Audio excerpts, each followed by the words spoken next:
XO2, c'est un scooter électrique qui se caractérise par deux grands avantages. La première des choses, c'est qu'il se replie. Donc quand on n'en a pas besoin et qu'on ne sait pas quoi en faire, eh bien on le met dans un coin. Autre avantage, on le met facilement dans un coffre de voiture, un camping-car, et surtout on peut le garer chez soi, donc pas de problème de vol, pas de problème de dégradation. Alors il y a plusieurs éléments de haute technologie sur cet engin. D'abord il y a une conception extrêmement légère qui lui donne un rapport puissance-poids inégalé. Il ne fait que 83 kg pour une très grosse puissance. La deuxième chose, c'est qu'on a mis au point un complexe de motorisation très innovant. Et le troisième point, c'est qu'on a une batterie de très haute technologie, à la fois très sûre, à très haute densité énergétique. La vitesse de charge est extrêmement rapide, puisque là, on a une grosse batterie de 4 kWh qui permet de faire 75 km à 90 à l'heure, donc une bonne autonomie. Et cette batterie, de vide à plein, on la recharge en 1h20.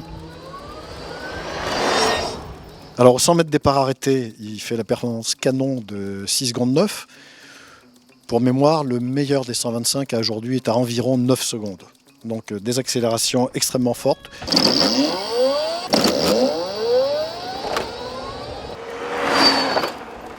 La vitesse de pointe est aux environs de 120 km/h. Donc là aussi, sur la route, on est très compétitif. On va lui ajouter quelques performances d'ergonomie. Tout d'abord, il a un rayon de giration extrêmement serré, c'est-à-dire qu'il fait demi-tour sur un rayon de 1,40 m. Donc quand on est coincé dans un embouteillage, derrière un taxi, derrière un bus, on s'en dégage très facilement. Et puis le plancher plat, c'est le plus grand plancher plat qu'on ait fait en scooter. Il fait 1/4 de mètre carré. Et là-dessus, on peut même emporter un très gros sac, voire une valise. Le centre de gravité est placé très bas. Et puis dernière chose, il y a une hauteur d'assise qui est plutôt basse pour les gens qui ont des jambes pas forcément d'Adriana Carambeu. Eh bien, on pose très facilement les pieds par terre. Il est décliné dans deux types de catégories, l'équivalent 125 et l'équivalent 50. L'équipement est exactement le même. La seule chose qui change, c'est la motorisation entre les deux catégories.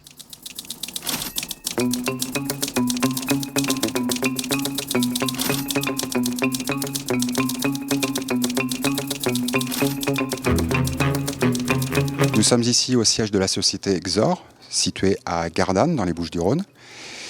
Et ce que je peux vous dire dans l'immédiat, c'est que je suis vraiment bluffé, parce que à la base, j'étais venu essayer un véhicule de loisir, pratique, entièrement pliable, sur lequel on peut avoir une grosse capacité d'emport, un petit véhicule idéal pour les vacances en quelque sorte.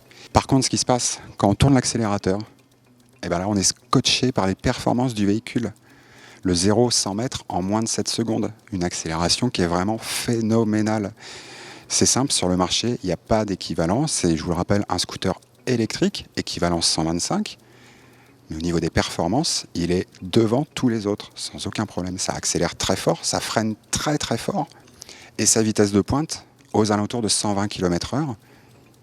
Quand vous voyez un tel engin, surtout qu'il dissimule vraiment bien son jeu, on pense à la limite à un scooter pour aller sur le bord de plage à Saint-Tropez, des choses comme ça.